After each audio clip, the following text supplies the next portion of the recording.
আসসালামু আলাইকুম অষ্টম শ্রেণীর শিক্ষার্থীরা কেমন আছো সবাই? আশা করি সবাই ভালো আছো। খেয়াল করো, আমি তোমাদেরকে গত ক্লাসে বলছিলাম এই সূত্রটা শেখার জন্য। দেখো, মোট মুনাফা সমান সমান মুনাফার হার গুণ আসল গুণ সময়কাল। ঠিক আছে? তো শিক্ষার্থীরা, মোট মুনাফা বের করার জন্য আমাদেরকে তিনটা জিনিস গুণ দিতে হবে: মুনাফার হার, এটার সাথে আসল টাকা যা থাকবে তা গুণ দিতে হবে, এবং সময়কালকে গুণ দিতে হবে। এই তিনটা জিনিস আমরা যদি গুণ দিই তাহলে আমরা যেটা পাবো ওইটার নাম হচ্ছে মোট মুনাফা। তো তোমরা বাংলাতে আশা করি সূত্রটা শিখে ফেলেছো। তারপরে দেখো, এই বাংলা সূত্রটাকে সংক্ষেপে ইংরেজিতে লেখা হয়েছে আই সমান সমান পিআরএন। আই মানে হচ্ছে মোট মুনাফা, পি মানে হচ্ছে আসল, আর মানে হচ্ছে মুনাফার হার, এন মানে হচ্ছে সময়কাল। ঠিক আছে শিক্ষার্থীরা, এই একটা সূত্রের মাধ্যমে আমরা এই যে উপরে যে চারটে জিনিস দেওয়া রয়েছে, এই চারটে জিনিস আমরা কিন্তু নির্ণয় করতে পারবো। আমাদেরকে যে জিনিসই জিজ্ঞেস করুক না কেন আমরা কিন্তু তা নির্ণয় করতে পারবো। দেখো বলছে, উপরোক্ত বীজগণিত সূত্র থেকে আমরা আরো কিছু সম্পর্ক নির্ণয় করতে পারি। তো একটা কথা বলে রাখি, দেখো আই সমান সমান যে পি আর এন লেখা রয়েছে, এই পি এর সাথে আর এর সাথে এন কি আকারে আছে শিক্ষার্থীরা? গুণ আকারে আছে। এই গুণ চিহ্নটি দেওয়া নাই। কোনো কিছু দেওয়া না থাকলে বুঝতে হবে ওইখানে ওই সম্পর্কটা গুণ আকারে আছে। ঠিক আছে শিক্ষার্থীরা, তোমরা যদি এই ছোট সূত্রটা মনে রাখতে পারো তাহলে তোমরা অটোমেটিক এই তিনটা সূত্র তোমরা অটোমেটিক পারবা। ঠিক আছে, তোমরা একটা সূত্র দিয়ে এই তিনটা সূত্র নির্ণয় করতে পারবা। কোনো ভয়ের কিচ্ছু নাই, এগুলো দেখে ভয় পাওয়ার কিচ্ছু নাই। আমি অঙ্ক করার সময় এগুলো কিভাবে বের করতে হয় আমি তোমাদের বুঝিয়ে দেবো। ঠিক আছে, দেখো উদাহরণ 2, 12% হারে 1500 টাকার 3 বছরের মুনাফা কত হবে? তো তোমরা সূত্রটা লেখো। আমরা জানি আই সমান সমান পি আর এন। তো যেহেতু মুনাফা কত হবে মানে আয়ের মান বের করতে বলা হয়েছে, পি আর এন, পি মানে আসল টাকা। হ্যাঁ, তো আসল টাকা কত শিক্ষার্থীরা? এখানে 1500 টাকা। তো শিক্ষার্থীরা এখানে আসল টাকা কত? 15,000 টাকা। তো দেখো আসল পি সমান 15,000 টাকা 12% হারে। 12% হার, মুনাফার হার সমান 12%। 12% মানে কত? 12/100। এই যে আমরা মানগুলো লিখলাম, দেখো সময় 3 বছর দেওয়া রয়েছে, সময় এন সমান 3 বছর। তো তুমি সূত্রটা লেখো, আই সমান পি আর এন। পি এর জায়গায় পি এর মান বসাও, আর এর জায়গায় আর এর মান বসাও, এন এর জায়গায় এন এর মান বসাও। এভাবে মান বসাও, একটার পর একটা মান বসায় এটার সাথে এটা গুণ দাও, এটার সাথে এটা গুণ দাও, তারপরে যা রেজাল্ট আসবে ফাইনাল রেজাল্টকে 100 দিয়ে ভাগ দাও। তাহলে তোমরা এই 5,400 টাকা পেয়ে যাবে। ঠিক আছে, তারপরে দেখো উদাহরণ 3 নাম্বার। রিনা ব্যাংকে 11% সরল মুনাফা হারে টাকা জমা রেখে 5 বছর পর 2,200 টাকা মুনাফা পেল। সে কত টাকা জমা রেখেছিল? খুবই ইন্টারেস্টিং একটা অঙ্ক। এটা কিভাবে সমাধান করতে হবে দেখো। তো আমাদেরকে কি কি ইনফরমেশন দিছে আমরা সেটা একটু লক্ষ্য করি। বলছে 11% সরল মুনাফা হার। এই যে 11% দিছে, ঠিক আছে, 11% যে হারটা দিছে, 11% হচ্ছে কি শিক্ষার্থীরা? মুনাফার হার 11%। ঠিক আছে, 11% মুনাফার হার আর সমান সমান 11%। আর 11% মানে 11/100। যত পার্সেন্ট বলবে তত বা 100। ঠিক আছে, যত পার্সেন্ট। 100% বললে 100/100। 10% বললে 10/100। ঠিক আছে, তারপরে বলছে 2,200 টাকা মুনাফা পেলো। একটা লক্ষ্য করো, 2,200 টাকা কি মুনাফা পেলো, মানে আমাদেরকে আয়ের মান দিয়ে দিয়েছে। মুনাফা পেলো 2,200 টাকা, তার মানে মুনাফা আয় সমান সমান 2,200 টাকা। ঠিক আছে, তারপরে কেন বলছে 5 বছরের কথা বলছে। 5 বছরটা কি শিক্ষার্থীরা? 5 বছর হচ্ছে সময়। সময় এন সমান 5 বছর। তারপরে আমাদেরকে জানতে চাইছে যে সে কত টাকা জমা রেখেছিল। তো কত টাকা জমা রাখছিল ওটা হচ্ছে আসল টাকা, মূল টাকা। ঠিক আছে, মূল টাকাকে শিক্ষার্থীরা কি ধরা হয়? পি। ঠিক আছে, তো পি যেহেতু আমরা জানি না তাহলে আমরা লিখবো পি সমান সমান প্রশ্নবোধক চিহ্ন। তো আমাদেরকে তাহলে কি বের করতে হবে শিক্ষার্থীরা? আমাদেরকে পি এর মানটা বের করতে হবে। তো শিক্ষার্থীরা, আমরা সূত্র জানি যে আই, ঠিক আছে, আই সমান সমান পি আর এন। আমরা জানি আই সমান সমান পি আর এন। আমাদেরকে যেহেতু শিক্ষার্থীরা পি এর মানটা বের করতে হবে আর পিটা এই অংশে আছে, তো আমরা একটু পুরো অংশটা চেঞ্জ করে দিয়ে আমরা লিখতে পারি পি আর এন সমান সমান আই। ঠিক আছে, পি আর এন সমান সমান আই। তো আমাদেরকে যেহেতু শুধুমাত্র পি এর মানটা বের করতে হবে, তা আমরা তাইলে পিটাকে সেটে রাখি, বাকিগুলোকে অপোজিটে নিয়ে যাব। বা পি সমান সমান, এই যে আই ছিল আই ঠিক থাকবে, আর আমি বলছিলাম কিন্তু কি পি আর এন। সবগুলো কি শিক্ষার্থীরা গুণ আকারে আছে? তো সমান সমানের এই সাইডে যদি কোনো কিছু গুণ আকারে থাকে, সমান সমানের ওদিকে গেলে কি হবে শিক্ষার্থীরা? ভাগ হবে। একটা কথা বলে রাখি শিক্ষার্থীরা, কোনো কিছু যদি সমান সমানের এদিকে যোগ আকারে থাকে, ওদিকে গেলে কি হবে? সমান সমানের ওদিকে গেলে বিয়োগ হবে। আর যদি শিক্ষার্থীরা সমান সমানের এইদিকে বিয়োগ থাকলে সমান সমানের ওদিকে গেলে যোগ হবে। কোনো কিছু যদি সমান সমানের এদিকে গুণ আকারে থাকে, ওদিকে গেলে ভাগ হবে। কোনো কিছু ভাগ আকারে থাকলে সমান সমানের অপোজিটে গেলে গুণ হবে। ঠিক আছে, তো যেহেতু শিক্ষার্থীরা এখানে গুণ আকারে আছে, তার মানে ওদিকে গেলে কি হবে শিক্ষার্থীরা? ভাগ হবে। তাহলে লিখে দিচ্ছি ভাগকে লিখবো আর এন। ঠিক আছে, ভাগ আর এন। পরবর্তী অংশটুকু শিক্ষার্থীরা আমি এখানে করে দিচ্ছি, দেখো।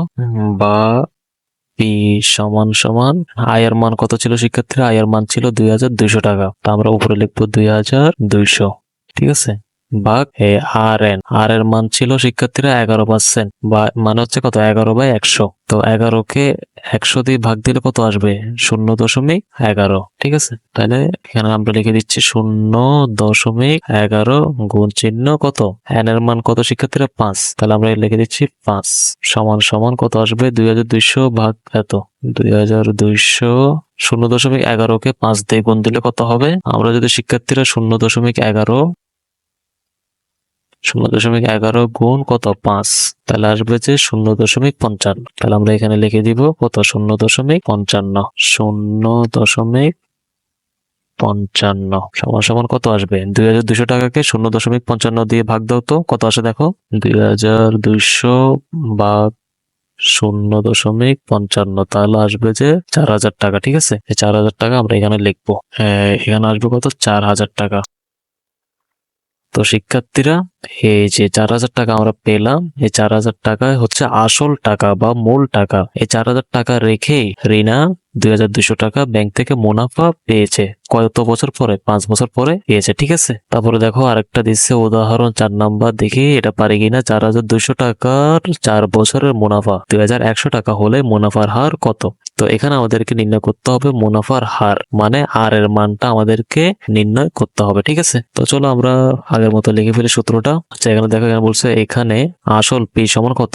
এই যে আমরা দেখতে পাচ্ছি 4200 টাকা। এই 4200 টাকা হচ্ছে শিক্ষার্থীরা কি? আসল টাকা। ঠিক আছে, 4200 টাকা 4 বছরের মুনাফা 2100 টাকা হলে, তার মানে মুনাফার পরিমাণ হচ্ছে 2100 টাকা। ঠিক আছে, তাহলে আমরা মুনাফা আই সমান সমান লিখতে পারি 2100। সময় এন সমান কত? সময় এন সমান 4 বছর, তাহলে এখানে হবে 4 বছর। আর আসল পি সমান কত হবে? 4200 টাকা হবে। এই 4200 টাকা। ঠিক আছে, তা আমরা জানি মুনাফা সমান সমান, হ্যাঁ আমরা জানি মুনাফা আই সমান সমান টি আর এন। ঠিক আছে, আমাদেরকে নির্ণয় করতে হবে আর এর মান। তো যেহেতু আরটা এই সাইডে আছে, তার মানে আমরা এখন পুরো অংশটাকে বদলিয়ে দিব, বা পি আর এন সমান সমান আই। তারপরে আমরা লিখতে পারি বা আর সমান সমান I divided by P by N. যেহেতু আর এর মানটা বের করতে হবে, তাই আমরা আরটাকে রাখছি, বাকি দুইটাকে ওই সাইডে ফালাই দিছি। ঠিক আছে, ওই সাইডে পাঠাই দিছি, যাতে ওই সাইডে আই এর সাথে যে ওরা যুক্ত করতে পারে। ঠিক আছে, তো এই দুইটা যেহেতু এখানে গুণ আকারে ছিল, ওই সাইডে গেলে কি হবে শিক্ষার্থীরা? ভাগ হবে। তাই এখানে আই এর নিচে ভাগ আকারে বসছে। তো আই এর মানটা এখন বসাবো, পি আর এন এর মানটা আমরা এখন এখানে বসাবো। দেখো, বা আর সমান সমান উপরে কত হবে? আই এর মান হবে কত? 2100। উপরে হবে 2100, আর নিচে পি এর মান কত হবে? পি এর মান আমরা পাইছি 4200, তাহলে এখানে লিখবো 4200 গুণ চিহ্ন এন এর মান কত? এন এর মান হচ্ছে 4 বছর, তাহলে এখানে আমরা লিখে দিব 4, বা আর সমান সমান উপরে 2100 হবে, 4200 সাথে 4 গুণ করলে কত হবে? আচ্ছা, ক্যালকুলেটর করে দেখি। 4200 4, তাহলে আসবে যে 16,800 টাকা। তাহলে আমরা এখানে লিখে দিব যে 16,800 টাকা। ঠিক আছে, বা আর সমান সমান, এবার শিক্ষার্থীরা 2100কে 16,800 দিয়ে ভাগ দাও। তাইলে 2100 আগে লিখতে হবে, 2100 ভাগ 16,800। 16,800 তাহলে আমরা কত পাবো? 0.125। তাহলে আমরা আর এর মান পেলাম যে কত? আর এর মান পেলাম যে 0.125। ঠিক আছে, তাহলে আমরা আর এর মানটা পেলাম যে 0.125। তো আর এর মানটা সবসময় পার্সেন্টেজে দেওয়া থাকে না শিক্ষার্থীরা? এই যে 0.125কে কিভাবে পার্সেন্টেজে নিতে হবে দেখো, আমরা লিখতে পারি এরকম, বা আর সমান সমান 0.125 গুণ চিহ্ন 100। গুণ চিহ্ন 100 কেন দিয়েছি শিক্ষার্থীরা? আমরা এটাকে এখন পার্সেন্টেজে নিব। তো 0.125কে 100 দ্বারা গুণ দিলে কত আসবে? 12.5। 12.5 লিখবো, আর 100-র জন্য আমরা এখানে একটা পার্সেন্টেজ চিহ্ন দিয়ে দিব। তার মানে আমাদের উত্তর কত শিক্ষার্থীরা? আর এর মান 12.5%। আশা করি তোমরা বুঝতে পেরেছো। আশা করি শিক্ষার্থীরা তোমরা অঙ্কটা খুব ভালোভাবে বুঝতে পেরেছো কিভাবে করতে হবে। তোমরা একটার পর একটা লাইন লিখলে অঙ্কটা খুব সুন্দরভাবে উঠবে। ঠিক আছে, পরবর্তী ভিডিও ক্লাসে শিক্ষার্থীরা আমরা উদাহরণ 5টা বুঝাই দিব। ঠিক আছে, পরবর্তী ভিডিও ক্লাসটি পাওয়ার জন্য শিক্ষার্থীরা তোমরা ভিডিও নিচে যে সাবস্ক্রাইব লেখা রয়েছে ওই সাবস্ক্রাইব লেখার উপরে ক্লিক করে রাখো, যাতে পরবর্তী ভিডিও ক্লাসটা তোমরা তোমাদের মোবাইলে আপলোড করার সাথে সাথে পেয়ে যাও। তোমরা এরকম অঙ্ক ক্লাসগুলো তোমাদের সহপাঠীদের সাথে শেয়ার করে দিতে পারো, যাতে তোমাদের সহপাঠীরাও এভাবে খুব সহজে সুন্দরভাবে অঙ্ক জিনিসটা শিখতে পারে। সবাই ভালো থাকবা, সুস্থ থাকবা। এতক্ষণ সাথে থাকার জন্য সবাইকে ধন্যবাদ।